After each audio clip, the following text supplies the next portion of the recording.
Hey Guy, and welcome to our history podcast for sleep. Tonight, we aren't going to follow a book or a journey down a dusty road. We're going on a much longer and stranger journey. We are going to travel through the human mind to listen to the way we believe we hear the voice of the divine. We will start in a world where that voice roars in the thunder and whispers on the wind, and then, over millennia, we will follow it as it fades into silence. But before we begin listening, a word of caution. In the world we are about to enter, you probably won't survive, not because of a wild animal or a war, but because you might accidentally offend the spirit of the stream you're drinking from, or forget to thank the spirit of the tree you're sheltering under. It's a world that demands constant attention and respect. So, before you get comfortable, take a moment to like this episode or subscribe to the podcast, but only if you genuinely enjoy what I do here. Let me know in the comments where you're listening from and what time it is.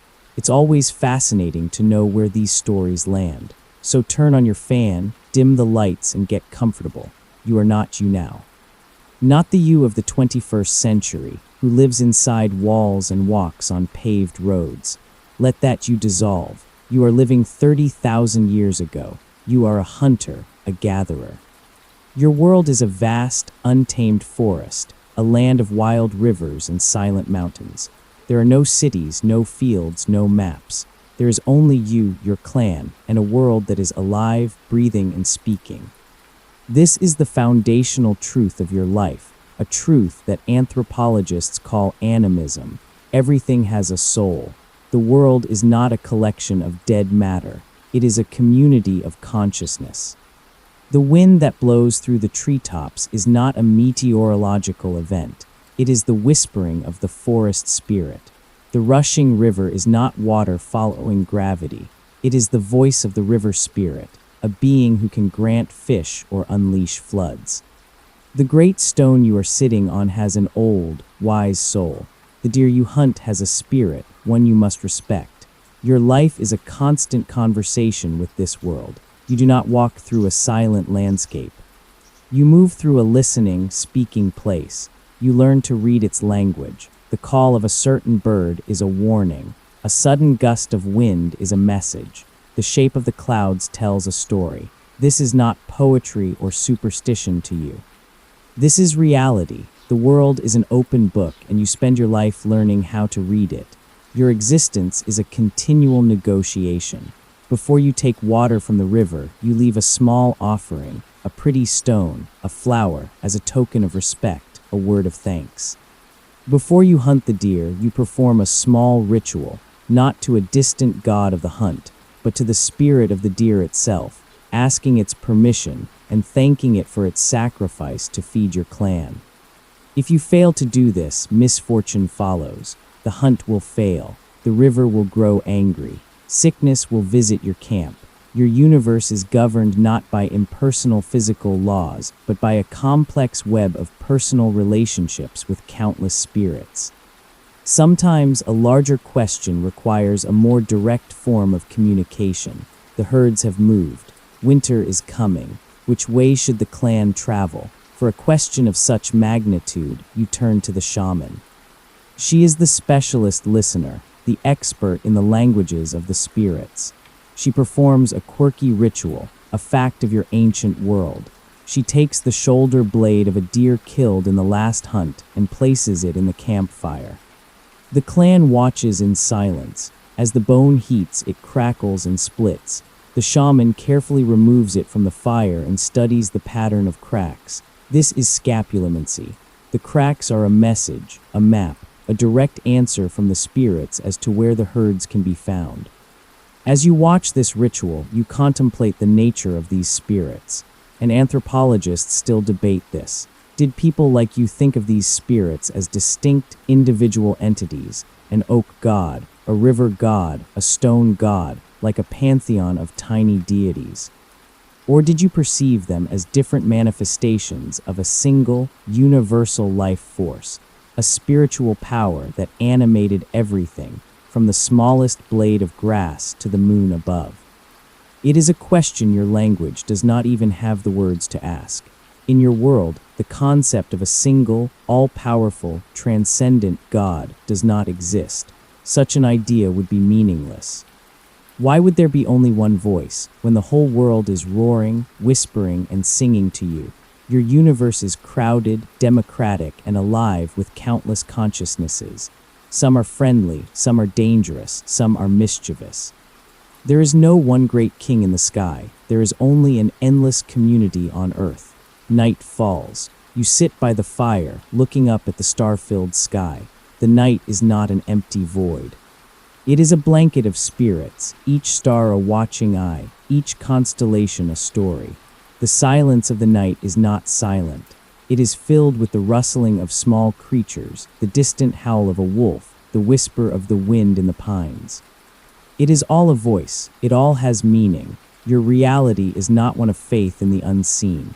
It is one of constant interaction with a visible but spiritual world. This is our starting point. The world is speaking, and your primary task is to learn how to listen. Thousands of years pass. The world of the Ice Age recedes, and with it, your life as a wandering hunter. You are a farmer now. You live in a permanent settlement of mud brick houses, surrounded by fields of wheat and barley that you have learned to cultivate. Your relationship with the natural world has changed. You are no longer just a listener and a negotiator. You are a manager, a shaper. You build irrigation ditches to control the river. You clear the forest to create fields. And as your society has become more organized, more hierarchical, so too has your vision of the divine. The countless little spirits of the rocks and trees have not vanished, but they have faded into the background. They have been superseded, organized, and ruled over by a new class of powerful, personified gods. This is the mainstream historical fact of this new era, the birth of polytheism. You now have a god of the sun, who sails his fiery chariot across the sky each day. You have a goddess of the harvest, who determines whether your fields will be bountiful or barren. The world of the divine has gone from a collection of small, local businesses to a major corporation with specialized departments. And this new pantheon has a king, a CEO. He is the god of the sky and thunder. His name might be Zeus or Jupiter or Thor or Marduk, but his character is always the same. He is the most powerful, and he is the one with the loudest voice. And this is a subject sociologists and historians still debate. Why did this shift happen? Was the consolidation of the spirit world into an organized pantheon of powerful gods simply a reflection of what was happening on Earth, as human society consolidated into villages, cities, and kingdoms, all ruled from the top? Did you create a king of the gods because you now had a king of your own? One hot, humid afternoon, you see it begin. A darkness gathers on the horizon. The air becomes heavy, still, and oppressive. The birds in the fields fall silent. A sense of immense, coiled power builds in the atmosphere. This is not the familiar whisper of the forest spirit. This is something else entirely. This is the arrival of the king. The storm breaks with a sudden, violent fury. A flash of brilliant, searing light splits the sky in two, followed a second later by a deafening, explosive crack that seems to shake the very foundations of the earth. This is not a meteorological event to you. This is the voice of your God. He is not a subtle God. His primary mode of communication is shouting. The lightning is the flash of his anger or the glint of his spear. The thunder is the sound of his voice, a direct, unambiguous declaration of his presence and his power. You huddle in your dwelling, listening. What is he saying? This is not a conversation you can participate in. You cannot reason with the thunder. You can only listen and try to interpret its mood. Is the god angry? Did the king fail to perform the correct sacrifices? Is that why the lightning struck the old oak tree at the edge of the village? Or is this a storm of blessing, the life-giving rain a sign that the god is pleased, that the harvest will be good? The priests, the specialists who serve as the customer service representatives for the divine, will help you interpret the god's loud complaints and rare compliments. As you watch the storm rage, you look for other, smaller signs that might clarify the god's intent. This is the quirky and ancient practice of augury. You watch a flock of scared birds rise from the fields. The direction they fly, the pattern they make against the dark clouds. This is a sign within the sign, a footnote to the god's angry roar, a clue that might help you understand his will more clearly.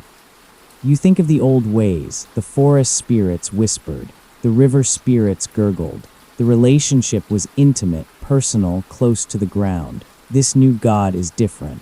He is distant, impossibly powerful and terrifying. You do not negotiate with the storm god. You hide from him. You offer him sacrifices in his temple to appease his anger and win his favor. The relationship is no longer one of participation in a living world, but of fearful subservience to a remote and powerful king. Slowly the storm passes. The roaring of the thunder recedes into a distant, grumbling echo. The sky brightens. The air feels clean, washed, and new. The god has finished speaking and has moved on. You are left feeling small, mortal, and utterly at the mercy of these vast, cosmic forces. The world of 1,000 tiny, local voices has been replaced. You now live in a world dominated by a few, very loud, very dramatic, and often very angry divine superstars. The voice of God has become concentrated, powerful, and terribly, terribly loud. The great empires with their sky gods and towering temples rise and fall. Their way of listening, of cowering before the angry roar of a distant, kingly deity, is powerful, but it is not the only way. In other corners of the world, in the deep forests, on the vast tundras, a much older, more intimate way of communicating with the divine persists. Thousands of years have passed, but you are a member of a small tribe now, living a life that your hunter-gatherer ancestors would have recognized. And when a crisis comes, you do not wait for the gods to shout. You go and ask them what is wrong. The crisis is a wasting sickness that has fallen upon the children of your village. They are weak, feverish, and the healer's remedies have done nothing. There is a fear growing in the community, a sense of a profound imbalance, a spiritual sickness that manifests in the bodies of the young. A direct intervention is needed. The spirits must be consulted. Your entire clan gathers in the shaman's hut. It is a large, circular dwelling, the air thick with the smoke of sacred herbs and the smell of old furs. The shaman is an old man, his face a net of wrinkles, but his eyes are clear and unnervingly bright. He is your specialist. He is not a priest who performs sacrifices to appease a distant god. He is a technician of the sacred, an explorer who knows the pathways of the spirit world. He is the one who will make the journey on your behalf. The ritual begins not with a prayer, but with a sound. The shaman's apprentice begins to beat a large, flat drum, its surface painted with cryptic symbols. The rhythm is steady, hypnotic, insistent. It is the heartbeat of the world, a sound that seems to vibrate not in your ears, but deep inside your chest. Then the shaman begins to chant. It is not a language you recognize, but a low, guttural series of sounds that seem to mimic the cries of animals and the whisper of the wind. He prepares a small, ceremonial bowl. Into it, he mixes a brew made from the pulp of a sacred root, a plant known to open the doors between the worlds. This is the mainstream historical fact of shamanism, a practice found all over the globe. The use of chanting, drumming, and often psychoactive plants, or entheogens, to induce an altered state of consciousness. He drinks a deep draught from the bowl himself, his face impassive. Then he offers a small, symbolic taste to you and the other village elders. The brew is bitter, earthy, and strange. It tastes like the planet's oldest, most hidden secrets. As the relentless, monotonous drumming continues, the world inside the hut begins to change. The shadows thrown by the fire seem to deepen and dance in impossible ways. The painted symbols on the drum seem to pulse with a faint light. You feel a sense of your own solidness beginning to dissolve. You are not making the journey yourself, but you are being brought to the very edge of the doorway, permitted to watch as your shaman departs. This is the great mystery, a phenomenon that anthropologists and neuroscientists still debate. Is the shaman's soul literally leaving his body to travel to an external spirit realm? Or is he using the drumming and the chemical keys of the plant to journey deep into the hidden, archetypal landscapes of his own subconscious mind? The shaman's body begins to tremble. He lets out a great cry, and then his body goes limp, his eyes rolling back in his head. After a moment of stillness, he begins to speak, but his voice is different, deeper, raspier. He is no longer here, he is there. He speaks of traveling down a long, dark tunnel. He calls out to his protector, his quirky and essential guide in the spirit world, the Great Bear. He describes how the spirit of the bear has appeared beside him, to guide him and protect him from malevolent forces on his journey. He is having a divine conference call. He is not just listening, he is interacting.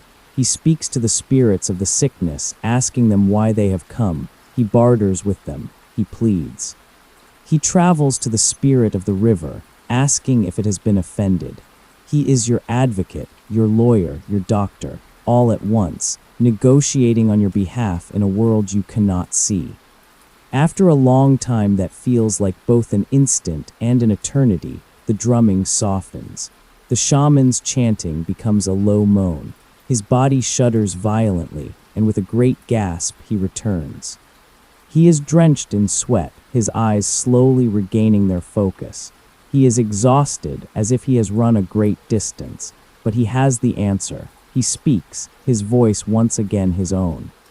The sickness came because the hunters of your clan, in their haste, took too many salmon from the sacred pool downriver and failed to perform the proper ceremony of thanks.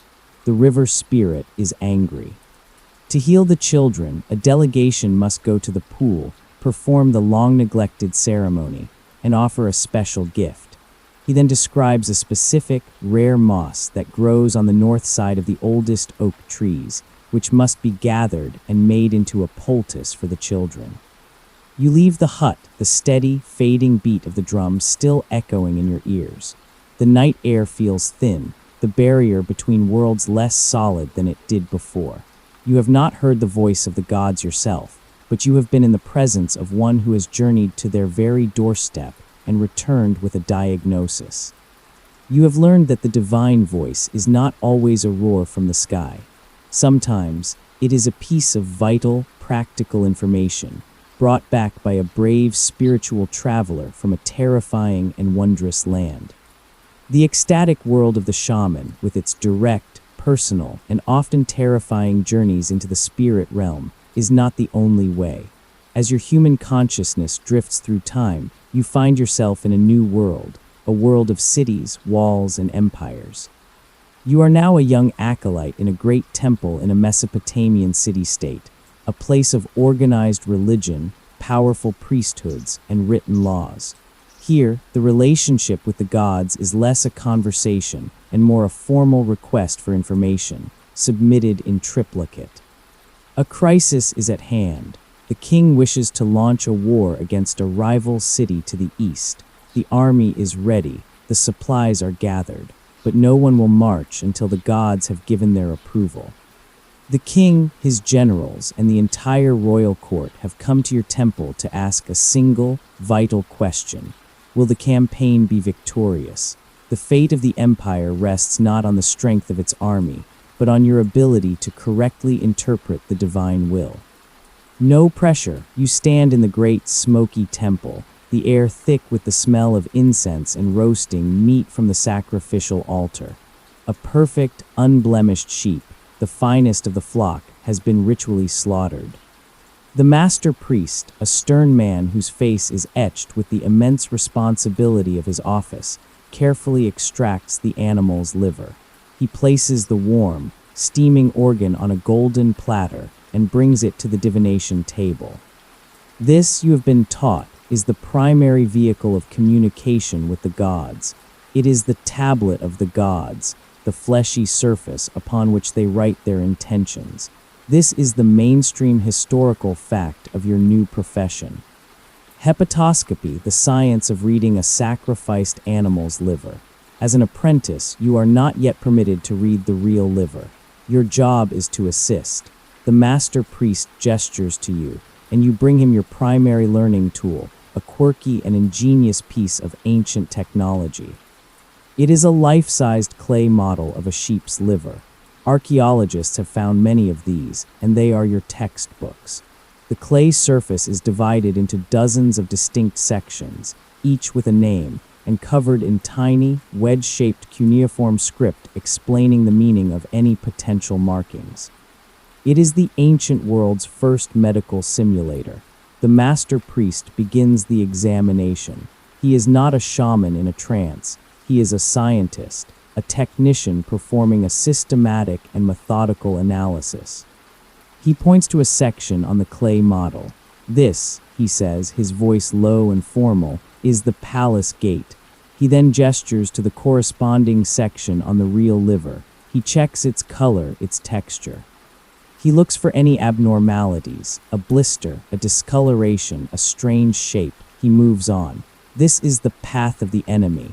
He runs his finger along a groove, and here, the river of the underworld. You watch, trying to memorize every detail of the process.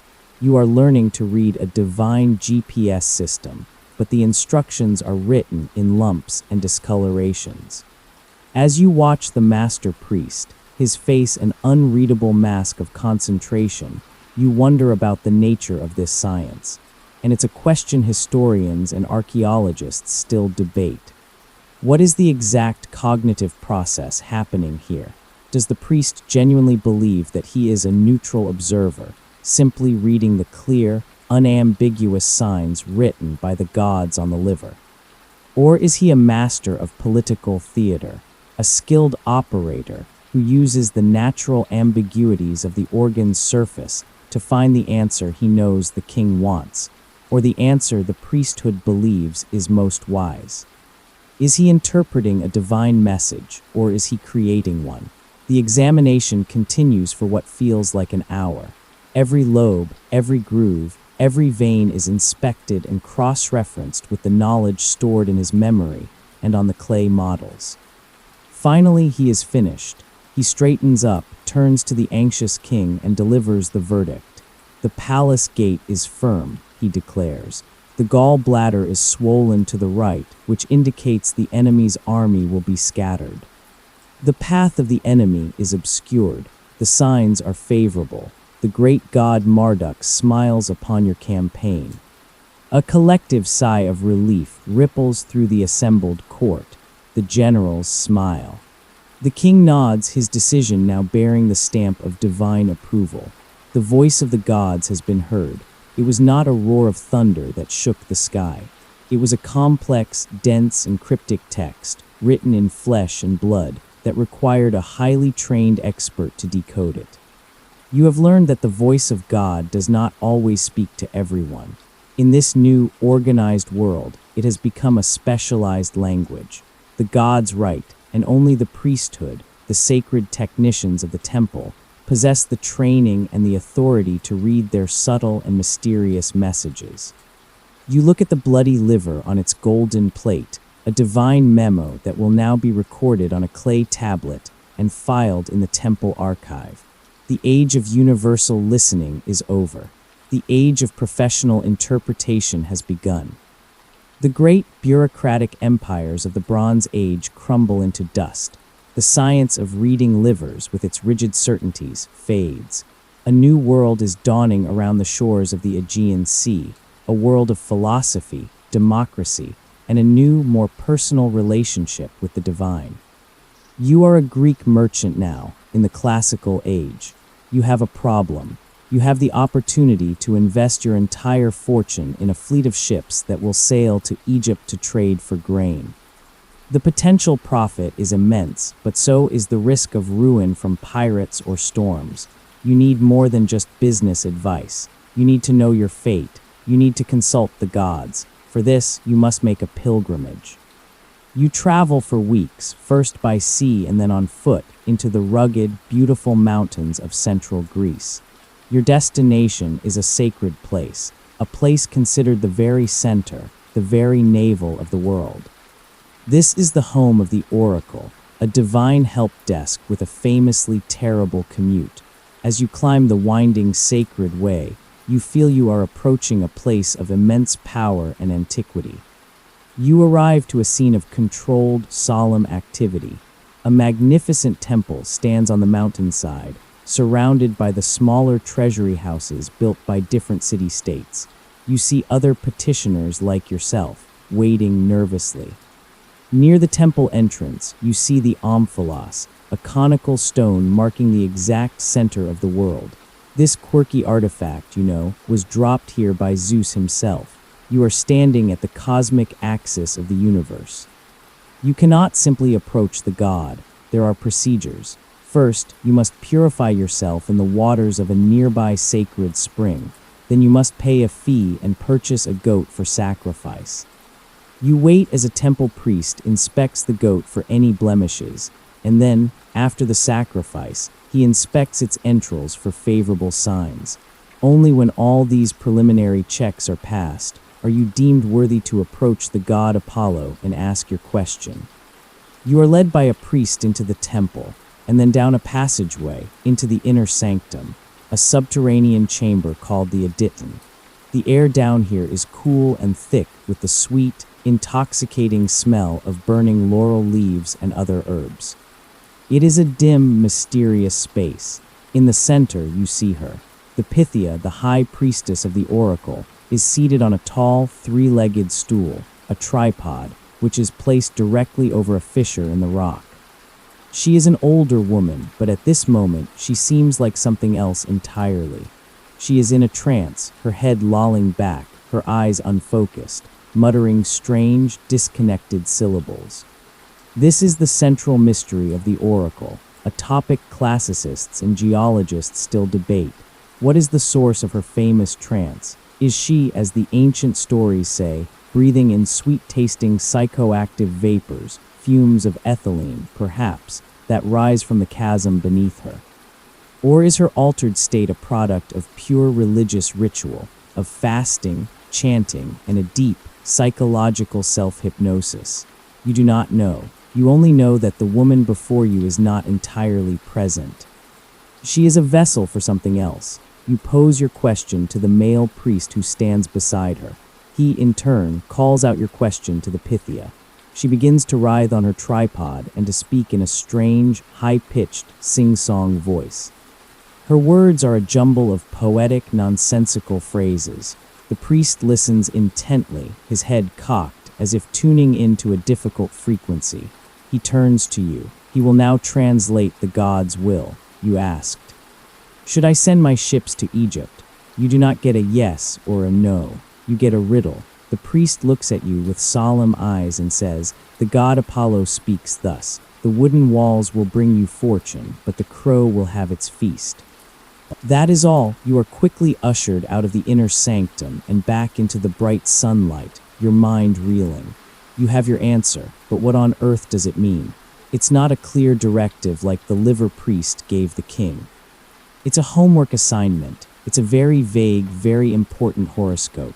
The wooden walls must be your ships, that seems clear enough, and they will bring you fortune. But the crow is a bird of carrion, a sign of death. Does it mean your ships will succeed, but your crew will die? Or that you will lose one ship, but the others will make it? Or is the crow a metaphor for something else entirely? You have your divine guidance, but the burden of interpretation is now entirely on you. The priest will not elaborate. The god has spoken, and his words are layered with meaning. It is up to your wisdom, your own human intellect, to unravel the puzzle and make the right choice. A mistake in interpretation could mean your ruin. You begin your long journey home, the cryptic words echoing in your mind. The voice of God, you have learned, is not always a shout of thunder or a clear set of instructions. Sometimes it is a poem. Sometimes it is a riddle that forces you to look within yourself for the answer. The divine voice has become ambiguous, personal, and dangerously dependent on your own human understanding. The world of the Greek oracle, with its cryptic riddles and poetic ambiguities, leaves the burden of understanding on you. It is a divine partnership, but one fraught with the danger of misinterpretation. In the stark deserts of the Sinai and Canaan, however, your human consciousness encounters a new and far more radical idea. It is an idea that will change the world forever. You are a nomad now, a member of a wandering tribe, and your people have a strange, demanding, and exclusive relationship with a single, invisible God. This is the first revolution. While the great civilizations around you, the Egyptians, the Babylonians, build magnificent temples filled with powerful, beautiful statues of their many gods, you have none. This is the quirky and foundational tidbit of your new faith. The prohibition of graven images. Your God cannot be seen. He cannot be depicted in stone or wood. He has no body, no form. This absence of the visual makes the auditory, the spoken and written word, supremely important. If you cannot see your God, you must listen for him with an intensity your neighbors reserve for their idols. Your tribe is camped at the foot of a great, forbidding mountain, a peak of bare rock that seems to pierce the sky. Your leader, the prophet who speaks with this invisible God, has gone up into the mountain alone. For 40 days you have waited. The peak is shrouded in a dark, churning cloud, and flashes of lightning and peals of thunder occasionally shake the desert floor. But your priests tell you this is not the God himself. The thunder is not his voice. It is merely the awesome, terrifying static that surrounds his presence, the fringe of his power. As you wait, you reflect on the strangeness of your people's belief. Historians and biblical scholars still debate when and how this fierce monotheism truly began. Was it a sudden revolution, a dramatic covenant made here in the wilderness, as your elders teach? Or was it a slow, gradual evolution over many centuries, a process where your powerful tribal storm, God, Yahweh, slowly grew in stature, until he had absorbed all his rivals and was declared the one and only God? On the 40th day, a great blast from a shofar, a ram's horn, echoes through the camp. A wave of excitement and fear ripples through the people. You look up at the mountain, and you see him. Your leader is descending, walking slowly down the rocky path. His face seems to shine with a strange, otherworldly light, and he is carrying something in his arms, 2 flat, heavy tablets of stone. He gathers the leaders of the tribes at the foot of the mountain. He tells you that your God has made a permanent and binding covenant with you. You are to be his chosen people, and he will be your only God. And he has spoken his will for you, not in a riddle you must decipher or an omen you must interpret, but in a clear, fixed, and eternal law. And that law, the very speech of God, is now physically present, carved by the finger of God himself into these stone tablets. This is the moment everything changes. This is the mainstream historical fact of the birth of scriptural religion. The voice of God is no longer an ongoing, unpredictable series of events, a storm, a flight of birds, a strange dream. The voice has been captured, it has been codified, it has been written down once and for all. It is a celestial memo, a divine contract, a set of terms and conditions for your entire nation. Your leader reads the law from the tablets. Some of it is about how to worship this jealous God, but much of it is about how to live with each other. Do not murder, do not steal, do not lie, honor your parents. It is a code of ethics, a social contract. This is a God who is concerned not just with the smoke of your sacrifices, but with the moral fabric of your society. This is not a God you negotiate with. This is a God who gives you the rules. You stare at the stone tablets. The words are solid, real, and permanent. This is not a message written in the entrails of a sheep to be discarded after the ceremony. This is a message carved in granite, designed to last forever. The dynamic has shifted. The divine voice, in a way, has gone silent, because it has said what it needed to say. The period of dramatic, direct revelation on the mountaintop is over. In its place is a text. The great challenge for your people is no longer to listen for a new voice from the sky, but to learn how to read, interpret, discuss, and most importantly, obey the words that have already been written. The divine voice has become quiet, but its message is now permanent, portable, and terrifyingly clear. Centuries pass. Your people are no longer a tribe of nomads in the desert. You are a nation, a kingdom. You have a capital city, Jerusalem, with a great and magnificent temple at its heart. The law, which was once carried in a sacred chest, now resides in the temple's holy of holies. Religion has become a grand, formal, and centralized institution. There are priests in elaborate vestments, a complex calendar of festivals, and the constant, reassuring smoke of sacrifices rising from the great altar. The voice of God, it seems, has been safely contained within the temple walls, tamed by ritual and tradition. Then one day, as you are making your way through the bustling city marketplace, you hear a new kind of voice. It is not the chanting of a priest or the haggling of merchants. It is a man's voice, raised in anger and grief. You turn and see him. He stands on a pile of vegetable crates, a wild figure in rough, homespun clothes, his eyes burning with a terrible intensity. He is a prophet, an outsider from the countryside, a man who has come to the city with a message. He is the man who shows up at the national party to tell everyone that the foundations are rotten. He is not popular. This is the next great evolution in how you hear the divine. This is the mainstream historical fact of the great Israelite prophets. They were social critics, radical poets who claimed to speak the immediate, unfiltered word of God directly to the people. You join the small crowd that is gathering around him, and you listen to his fiery, uncomfortable words. Thus says the Lord. He cries, his voice raw with passion. I despise your religious festivals. Your solemn assemblies are a stench to me. Even though you bring me burnt offerings and grain offerings, I will not accept them. The crowd murmurs, this is blasphemy. The temple sacrifices are the very heart of your religion. But the prophet is just getting started. He points a trembling finger at the wealthy merchants in the crowd. You who trample on the needy and do away with the poor of the land. He shouts. He condemns the judges who take bribes, the powerful who exploit the weak. He says that God's voice is not in the beautiful songs of the temple choir.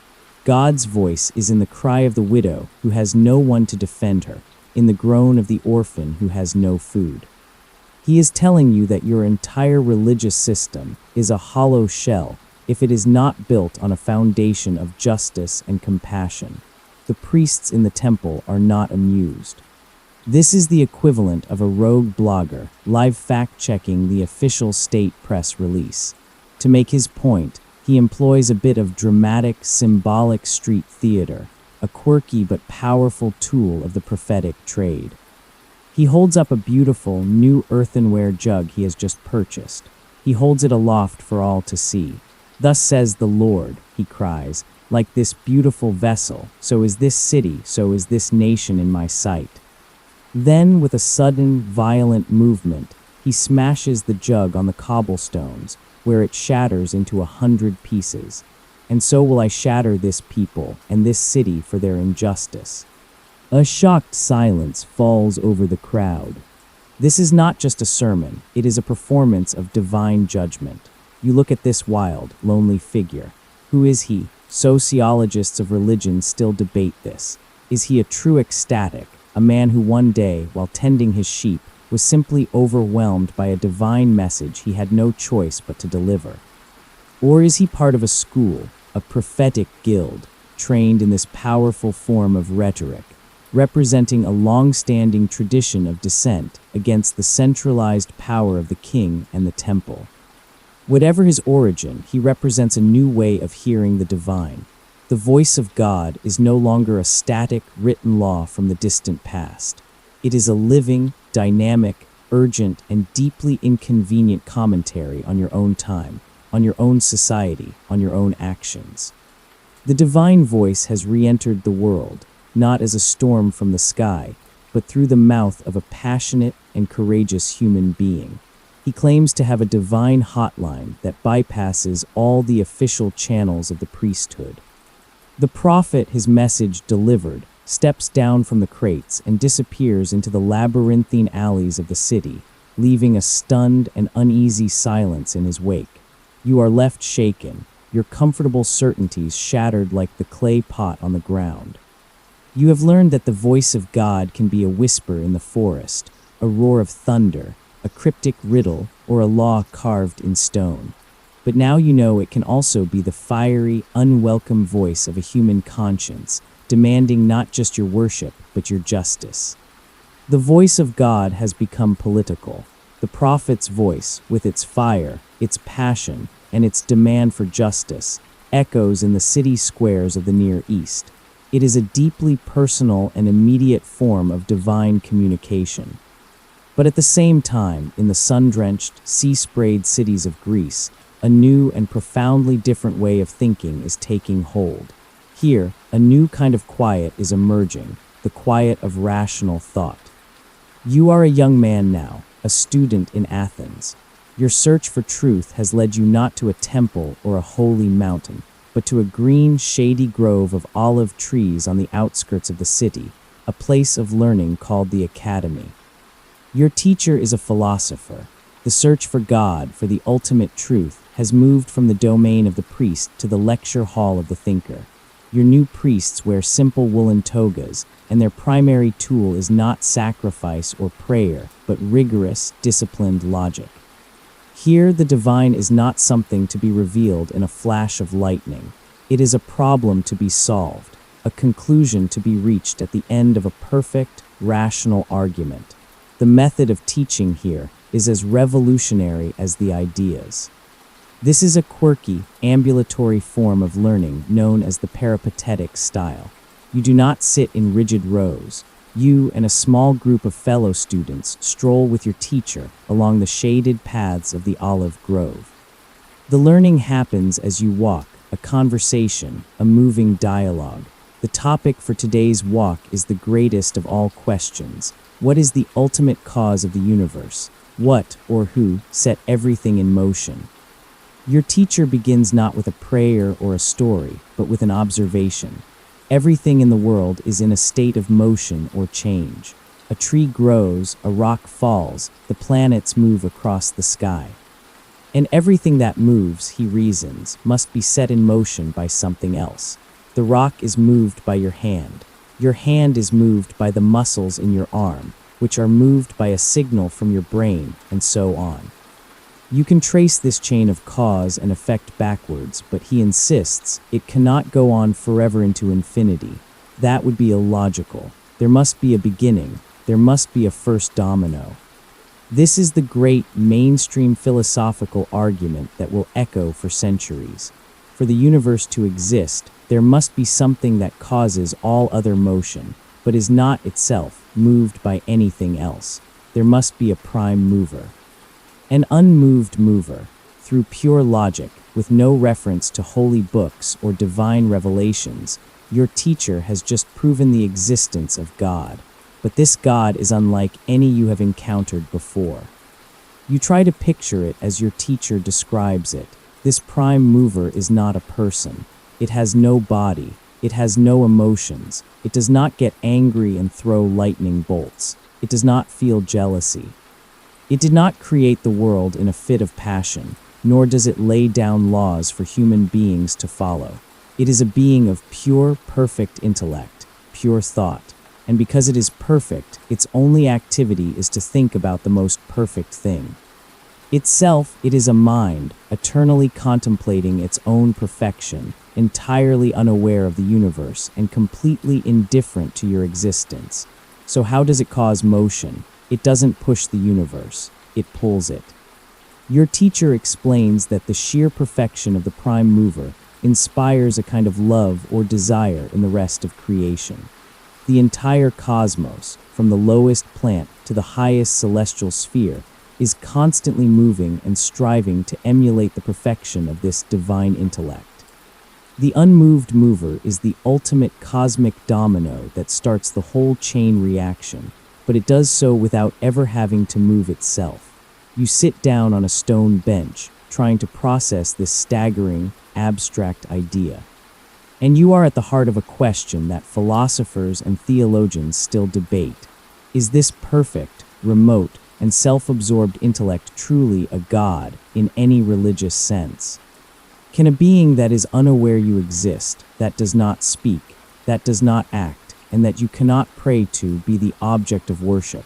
Or is it simply a logical necessity, a philosophical placeholder at the end of an elegant equation? What you do know for certain is that in this new system of thought, the voice of God has gone completely silent. There is no thunder. There is no prophetic rant in the marketplace. There is no riddle from an oracle. There is only the calm, measured voice of your teacher, patiently explaining the steps of a logical proof. He is not waiting for a voice to descend from the sky. He is trying to build a staircase to the sky, using only the bricks of pure human reason. The lecture for the day is over. The other students are engaged in a quiet debate, but you are left with a feeling of immense, clean, and beautiful silence. The world, once so full of chattering spirits, shouting gods, and passionate prophets, has been rendered quiet and orderly by the power of the human mind. The divine is no longer a voice to be heard or an entity to be appeased. It is an idea to be understood. The age of revelation is yielding to the age of reason. The philosopher's God is a perfect, beautiful, and silent idea, a calming principle for the rational mind. But for many, an idea is not enough. The human heart, so often illogical and full of messy emotions, still craves a voice, a presence, a connection. And so, your journey as a human consciousness takes you forward in time, to a dusty, sun-baked province at the edge of the great Roman Empire, 1st century Judea. Here you encounter the most radical and startling evolution, yet in the long search for the divine voice. You are a fisherman, mending your nets on the shore of the Sea of Galilee. Life is hard, ruled by the Romans on one hand and the strict interpretations of the law by the temple priests on the other. You hear whispers, rumors that travel through the small towns and fishing villages. They are about a man, a carpenter's son from Nazareth. Some say he is a great teacher, a rabbi. Others say he is a healer, a miracle worker. Some even whisper that he might be the long-awaited Messiah. His name is Jesus. One day your curiosity gets the better of you. You leave your nets and join a large crowd of people, farmers, laborers, women, children, even a few despised tax collectors and lepers, all gathering on a grassy hillside. You are here to see this man and to hear him speak. There is no grand temple, no shaded academy grove. The setting is humble, earthy, and open to all. Then he begins to speak, and his voice is a surprise. It is not the roar of the storm god that inspires terror. It is not the cryptic riddle of the oracle that confuses the mind. It is not the fiery condemnation of the prophet that shakes you with fear. It is the calm, clear voice of a storyteller. He doesn't lay down complex laws or philosophical proofs. He tells stories. This is his quirky and characteristic method of teaching, the parable. He tells you a story about a farmer who sows seeds and how they land on different kinds of ground. He tells you about a woman who loses a precious coin and sweeps her whole house to find it. He tells you about a father who welcomes home his foolish, lost son with a great feast. It is divine wisdom disguised as homespun folk tales. But as you listen to his stories and to the claims his closest followers are making, you begin to grasp the central, earth-shattering idea he represents. This is the mainstream fact of the Christian faith, an idea that would have been nonsensical to the Greek philosopher and blasphemous to the temple priest. His followers claim that this man is not just another prophet from God. They claim that he is God, that the ultimate, infinite, divine being has become a finite, mortal human being. This is not a messenger. This is the message itself in human form. It's the ultimate boots-on-the-ground approach to divinity. You try to wrap your mind around this. The voice of God is not a disembodied sound from a cloud. It is the voice of this man, speaking your language, Aramaic, with a Galilean accent. The presence of God is not in a stone temple, but in this man who eats, sleeps, gets tired, and feels sorrow. God, you're being told, has a human face. The unbridgeable, terrifying gap between the human and the divine has, in this one person, been closed. You look at this teacher, a man who looks like any other, and you wonder how this incredible belief began. Historians and theologians still debate this very question. How did the historical Jesus of Nazareth, a Jewish apocalyptic preacher, come to be understood by his followers as the literal Son of God?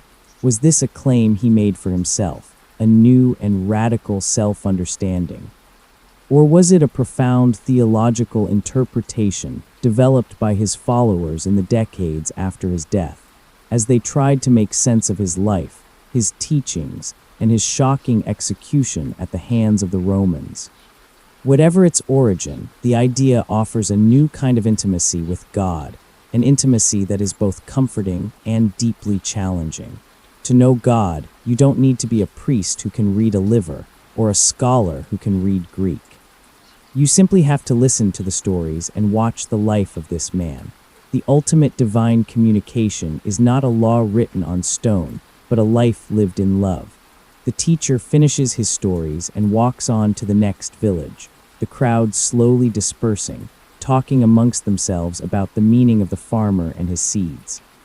You are left with this new, world-altering possibility, that the divine voice is not a force of nature to be feared, or a philosophical principle to be understood, but a person to be known. The final word from God, you realize, might not be a word at all. Centuries pass. The small, persecuted faith that began in Judea has become the official religion of the entire Roman Empire. The carpenter from Nazareth is now worshipped in magnificent, gold-adorned basilicas in every major city. The church is a powerful, wealthy, and complex institution, with bishops who live like princes and theologians who argue endlessly about the precise nature of Christ. The simple voice that once spoke in parables on a dusty hillside seems to have been drowned out by the noise of its own success. You are a Christian in the 4th century, living in the bustling, cosmopolitan city of Alexandria. But you feel a deep sense of spiritual unease. The sermons are eloquent, the music is beautiful, but you do not feel the presence of God in the grand, crowded church. You feel it as a performance. You begin to believe that to truly hear that quiet voice from Galilee, you must first escape the loud religion that claims to represent it. And so, you undertake the most extreme form of getting away from it all ever conceived. You give away your possessions, you leave the noise and chaos of the city behind, and you walk east, out into the vast, silent, and terrifying emptiness of the Egyptian desert. You are joining a new and radical spiritual movement, a loose community of individuals who are all seeking the same thing, solitude. You are going to become a hermit, an anchorite. This is the mainstream historical fact of the birth of Christian monasticism, a flight from the world to find God in the wilderness.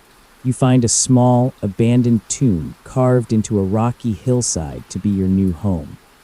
Your life is stripped down to its absolute essence. You own one rough-spun robe. You eat only what is necessary to survive, perhaps some bread and salt that a nearby village provides in exchange for the baskets you weave from desert reeds. It's the ultimate minimalist diet, low on flavor but you hope, high on spiritual clarity. Your days are governed by a simple, brutal rhythm. You pray, you work on your baskets, you sleep, and most of all, you endure the silence. At first, the silence is not peaceful.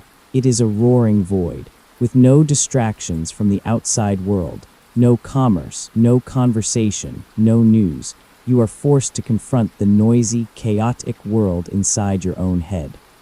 All of your anxieties, your regrets, your temptations, your fears, they rise up to torment you. You call them your demons. The desert, you learn, is not an escape. It is a spiritual crucible, a boot camp where the primary enemy is your own undisciplined mind. One day, a rare traveler, another hermit passing through, brings you news from the north, from the Syrian desert. He tells you a story about a holy man named Simeon, an ascetic who has taken this quest for solitude to its logical and quirky extreme. To escape the crowds who flock to him for blessings, Simeon has built a tall stone pillar and now lives on a tiny platform at the top, exposed to the elements, separated from the earth and from all humanity. He has become a stylite, a pillar saint. You contemplate this incredible image, a man living on a pole for years, and you understand the desperate intensity of this desire to block out the noise of the world.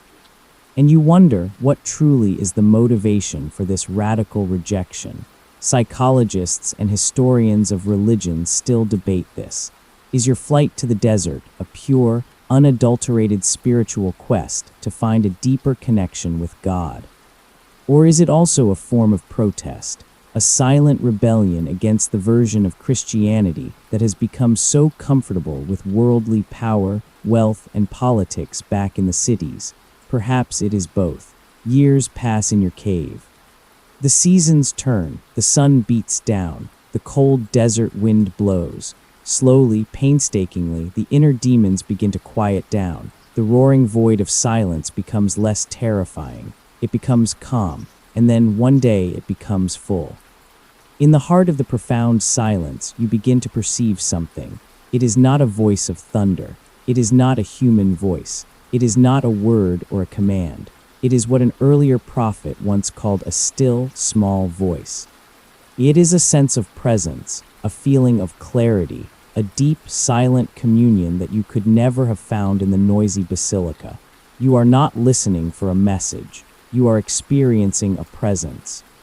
You have discovered the next great turn in the story. After the roar of the storm god, the cryptic riddle, the written law, and the human incarnation, the divine voice has taken a new form. It has become silence.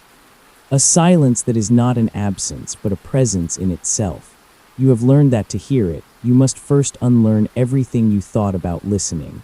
You must empty the world out. You must quiet your own mind. And you must create a vast, silent space within yourself.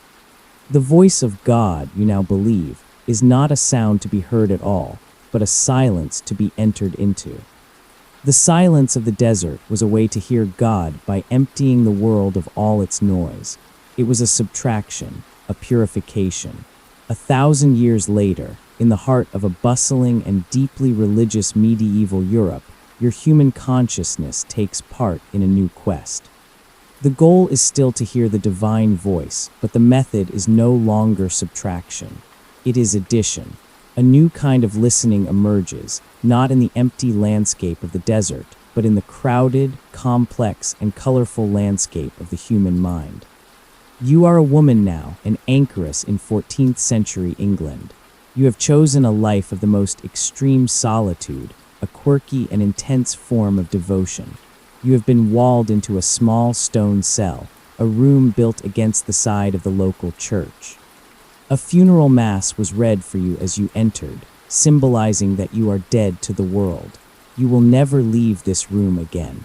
You have one small window, covered by a curtain, that looks into the church, allowing you to hear the mass. You have another small window that looks out into the world, through which you receive food and offer spiritual counsel to the villagers. This tiny stone box is your entire physical universe. Your life is one of constant prayer and contemplation. But unlike the desert father who sought to empty his mind to achieve a silent communion, you pray with an intense, emotional fervor. You meditate on the passion of Christ, on the love of the Virgin Mary, on the mysteries of the faith. You are not trying to create a void. You are trying to fill your mind so completely with the divine that there is no room for anything else. And one day during your prayers it happens. The cold stone walls of your cell seem to melt away. A light, not the light of the sun, but a light that seems to be made of pure understanding, floods your mind. You are not asleep. You are more awake than you have ever been. You are having a vision. This is the mainstream historical fact of the great medieval mystics, the claim of a direct, personal, and overwhelming visionary experience of God. It is not a simple dream. It is a torrent of symbolic imagery, a full sound and light show of divine revelation. You see the universe contained in a single hazelnut. You feel the love of God as a physical warmth that spreads through your entire body. You see Christ not as a distant figure, but as a familiar, motherly presence who speaks to you directly. His voice is not a command or a law, but a series of gentle reassurances. All shall be well, the voice tells you, and all shall be well, and all manner of things shall be well. The God you encounter in these visions is not a philosophical principle or a remote king. He is an immediate, intensely personal, and emotional presence. The divine voice is not a sound you hear with your ears, but a form of understanding that blossoms directly within your soul. It is a communication that happens beyond language. This experience is so powerful, so far beyond the realm of normal consciousness, that its nature is a source of endless debate. Historians and neurologists still debate what is happening in the brain of a mystic. Are you genuinely receiving a transmission from a divine, external source? Or are you, through years of intense prayer, fasting, and isolation, inducing a unique neurological state? Are these visions a form of temporal lobe epilepsy, or a complex, self-generated hallucination? For you, in your cell, the question is meaningless. The experience and the overwhelming love it brings is the most real thing you have ever known. When the vision fades and you are back in your simple stone room, you are faced with a new challenge: how to describe the indescribable. You take up a quill and try to write down what you have seen. But human language feels clumsy and inadequate. You are trying to describe a three-dimensional, technicolor movie using only the black and white vocabulary of a 14th century nun. Your writings are filled with strange domestic metaphors, God as a loving mother, the world as a small nut, and paradoxical statements as you struggle to capture the experience. You share your visions with the priest who brings you communion, or with the troubled villagers who come to your window seeking wisdom. For some, your experiences are a source of immense comfort and inspiration. But for the church hierarchy, they can be a source of suspicion. You are, after all, claiming to have a direct, personal line to God, one that doesn't require the mediation of a priest, a bishop, or even the Pope himself. It's a divine communication that the management does not always appreciate. You have discovered the next frontier in the human search for the divine voice. It is not in the sky, not in a book, not in the desert. It is inside you. The voice of God, it turns out, can also be an inner light, an overwhelming vision, a direct, personal experience of divine love. The journey has turned inward. The quest for God is no longer about searching the external world, but about exploring the vast, mysterious, and sometimes terrifying landscape of the human soul. The mystic's inner vision is the ultimate form of personal, subjective, and unmediated divine communication. It is a voice that speaks directly to the soul, in a language beyond words. But this intensely private and individual path to God is about to be challenged, and in many ways replaced by a machine. A machine that takes the voice of God and makes it public, uniform, and available to all. The age of the unique, handcrafted revelation is about to give way to the age of the mass-produced text. You are living in the 16th century. You are a merchant in a bustling German city, a place of new ideas and religious ferment. For your entire life, the Word of God has been something you hear, not something you read. You hear it in the Mass, chanted in a Latin you don't understand. You see it in the stained glass windows of the cathedral. It is something mediated by the church, dispensed by the priests. It is their property. Then one day a traveling bookseller comes to your town, and he is selling something new, something revolutionary: Bibles. Not huge, handwritten manuscripts that cost a fortune, but small, manageable books with paper pages. And most importantly, they are not in Latin. They are in German, your own language.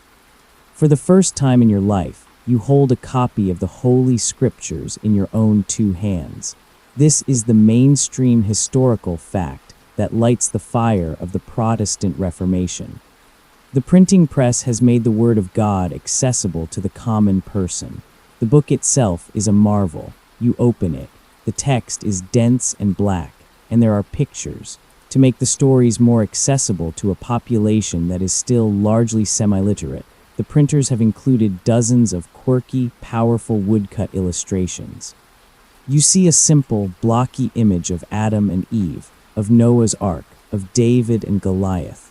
They are not the refined, glorious paintings of the old Psalter, but they are direct, immediate, and powerful. They tell the story in a language everyone can understand. This book in your hands is more than just a book. It is a revolution. The core message of the reformers, whose pamphlets are also flying off the new printing presses, is that you do not need a priest or a bishop to tell you what God has said. The divine voice is right here in this object. You can read it in your own home, in your own language. This is an incredibly empowering idea, but it's also a terrifying one. The responsibility of interpretation is no longer on the priest. It is on you. The divine word has become a kind of celestial instruction manual, but the warning label reads, "Some assembly required." The consequences of this new access are immediate and chaotic. The unity of Christendom, which had held for 1,000 years, shatters. You gather with your neighbors to read a passage, and you begin to argue about its meaning. Your interpretation of a verse about communion is different from your baker's, which is different from the blacksmith's. The single, authoritative voice of the church splinters into a dozen, then 100 different interpretations. This leads to a question that historians and theologians still debate. Did the Reformation, by giving a Bible to everyone, ultimately lead to more spiritual certainty or less?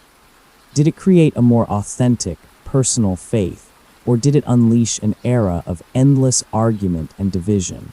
The very nature of the divine voice has changed again. It is no longer a personal vision, unique to a single mystic in her cell.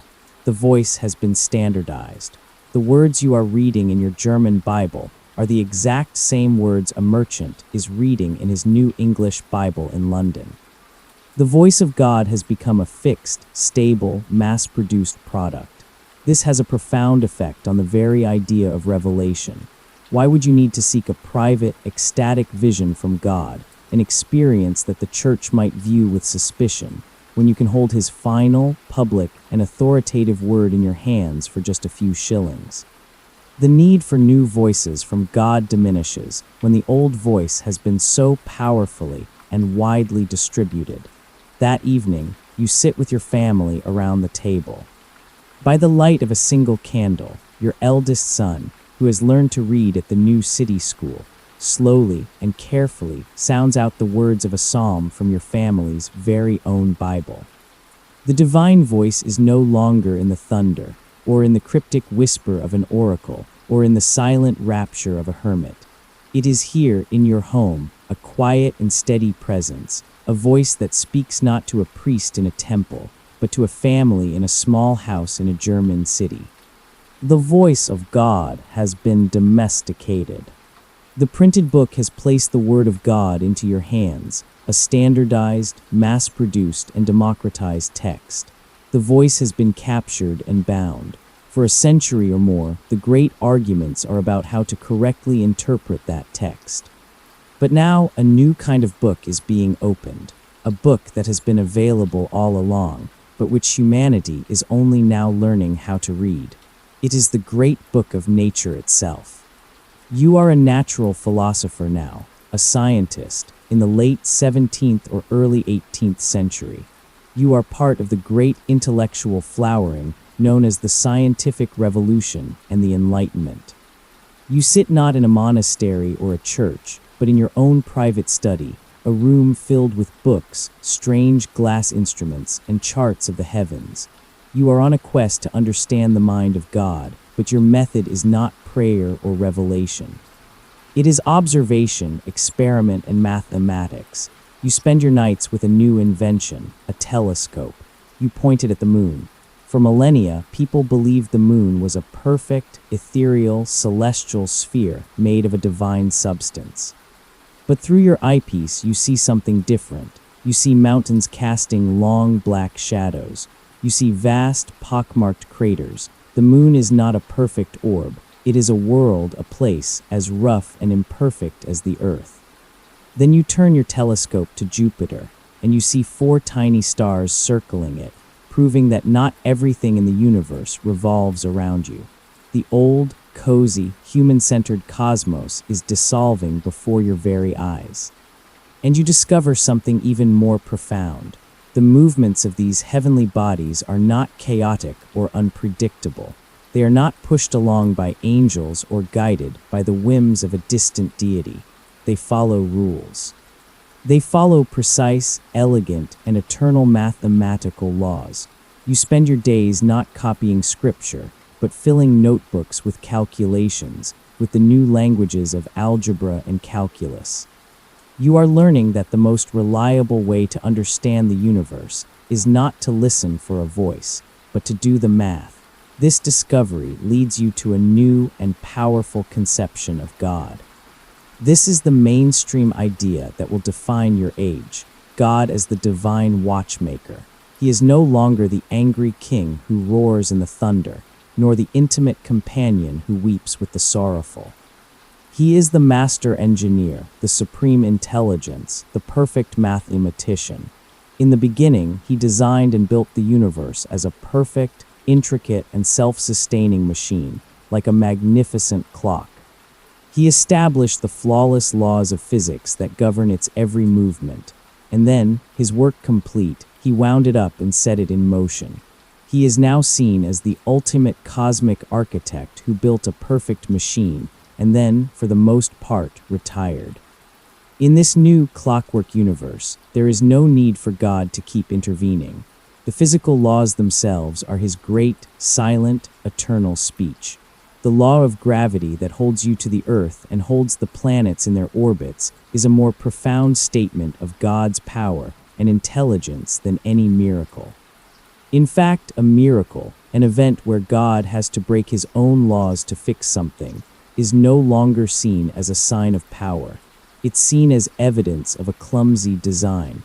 A perfect machine doesn't need constant tinkering from the manufacturer. The divine voice is the silent, unchanging hum of the cosmic machine running perfectly.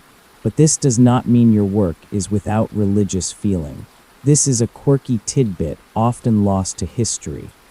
You, like many of the great scientists of your age, are a deeply pious man.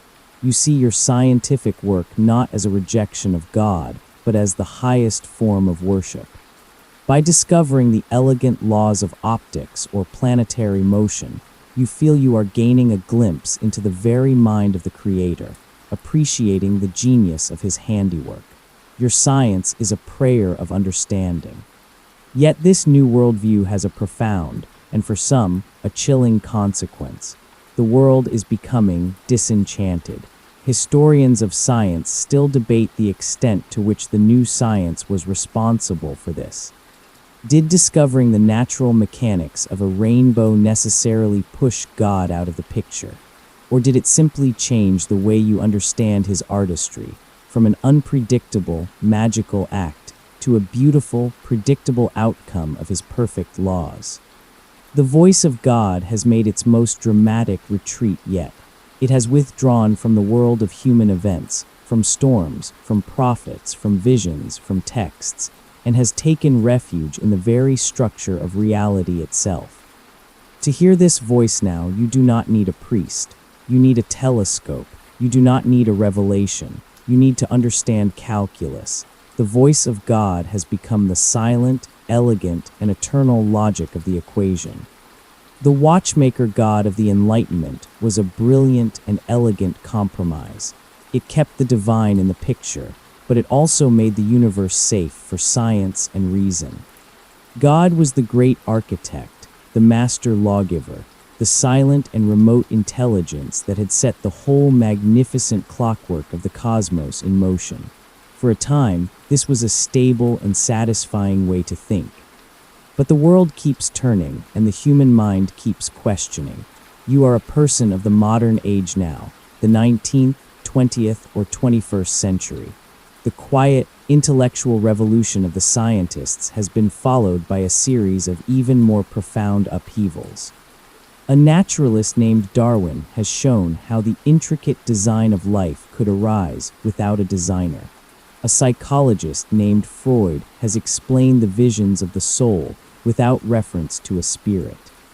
And a philosopher named Nietzsche has declared, in a voice that echoes through the century, that God is dead, and we are the ones who have killed him. This is the mainstream historical fact of your new reality, the great secularization. You walk through a city of steel and glass, a forest of skyscrapers that dwarf any cathedral ever built. At night, the sky no longer reveals the divine map of the heavens. The stars are washed out by the orange glow of electric lights. You live your life surrounded by the noise of human ingenuity, human commerce, and human ambition. One summer evening, a great thunderstorm rolls in over the city. The sky turns a dark, bruised purple. Lightning forks between the skyscrapers, illuminating the clouds for a spectacular, fleeting moment. A deep, rattling thunder shakes the glass in your window, and you feel nothing but a mild interest in the weather pattern. You pull out your phone to check the storm tracker app. The voice of the mighty storm god, the voice that terrified your ancestors and made them cower in awe, is completely and irrevocably silent. It has been demystified, explained away as a low-pressure system meeting a high-pressure system, a story best understood by watching the evening weather report. The world you inhabit is not silent. In fact, it is louder than it has ever been, but the voices that speak with authority are no longer divine. They are human. The voices that tell you who you are, what you should value, and what you should desire are the voices of advertisers on giant billboards, of politicians on the 24-hour news cycle, of celebrity influencers on your social media feed. The singular, authoritative voice of God has been replaced by a cacophony of a million competing human voices, all trying to sell you something. And this new world, this world free from the old gods, brings with it a new kind of anxiety. This is the great debate that sociologists and philosophers still grapple with. Has the death of God in the public square led to true human freedom, to a world governed by reason and progress? Or has it led to a crisis of meaning, a profound sense of cosmic loneliness? You have been freed from the old stories that told you who you were, but you have also been left without a script, which is terrifying. In a world of such uncertainty, you might even find yourself contemplating the quirky, pragmatic argument of a philosopher from centuries ago, Blaise Pascal. His wager suggests that in the absence of proof, believing in God is simply a better bet. If you believe and you're right, you gain eternal life. If you're wrong, you lose nothing. The very fact that faith can be framed this way, not as a passionate conviction, but as a form of spiritual risk management, an insurance policy against oblivion, shows how profoundly the world has changed. You now live in the great silence. The spirits have fled the forest, which is now a managed park with hiking trails. The gods no longer roar from the mountaintops. The oracles are tourist ruins. The prophets are figures in a history book. The Son of God has ascended. The mystic's visions are categorized as neurological phenomena. The Holy Book is just one book among millions in the global library. And the clockwork of the universe, explained now by quantum mechanics and general relativity, runs perfectly well without any mention of a watchmaker. All the old voices are gone. You stand at your window, looking down at the rain-slicked city streets, the reflection of 1,000 headlights shimmering on the wet asphalt. For the first time in the long story of humanity, the sky above you is, for all practical purposes, completely and utterly empty. For many, this silence is the sound of freedom. For others, it is the sound of a profound and desolate abandonment. The long journey from a world that was shouting with gods to a world of cosmic silence is now complete. You are, at last, entirely alone with nothing but the noise of other people. You stand at the window of your modern apartment, looking out at the city lights that have silenced the stars. The great roaring silence of the cosmos, once filled with the voices of spirits and gods, is now a given. The old lines of communication have gone dead. The journey is over, and the question that hangs in the quiet air is, what now? When the thunder has been explained away and the books have all been written, where does a person listen for a voice that is larger than their own? This is the final stage of your long journey, the mainstream spiritual reality of the modern, secular age. It is the rise of the spiritual but not religious. The old institutions and authorities have faded, but the human longing for meaning, for transcendence, for a connection to something greater has not.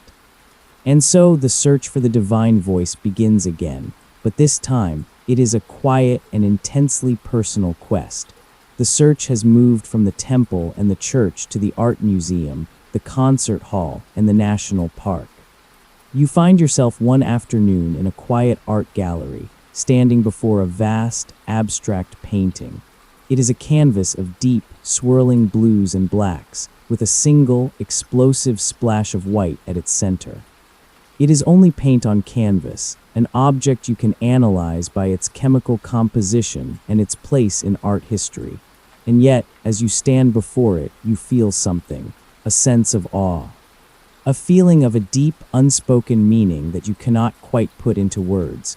A quiet voice seems to speak from the canvas, not in words, but in color and form.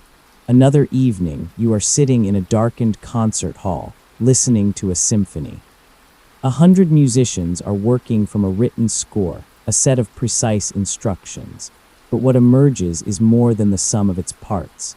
A string melody of such profound and heartbreaking sadness rises, and you feel a sense of shared humanity, a connection to the long-dead composer and to everyone in the room with you. It is a feeling of transcendence, a voice that speaks not to your ears, but directly to your heart. You look at an image from a deep space telescope. You see a swirling nebula, a nursery of newborn stars thousands of light years across. You know the scientific explanation. It is a cloud of hydrogen gas and dust, collapsing under its own gravity. But your knowledge of the physics does not diminish the feeling of absolute, staggering wonder. The sheer scale and beauty of it feels like a divine statement, a silent, mathematical poem of immense power. And this is where philosophers and sociologists still debate.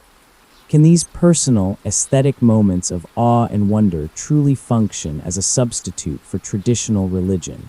Can the feeling you get from a beautiful painting or a powerful piece of music provide the same kind of moral framework, the same sense of community, the same comfort in the face of mortality that the old gods once did? Perhaps the strangest and most modern place you look for a transcendent voice is in the very act you are doing now. This is a quirky tidbit of our new world. You lie in the dark, listening to a calm, gentle human voice telling you a story.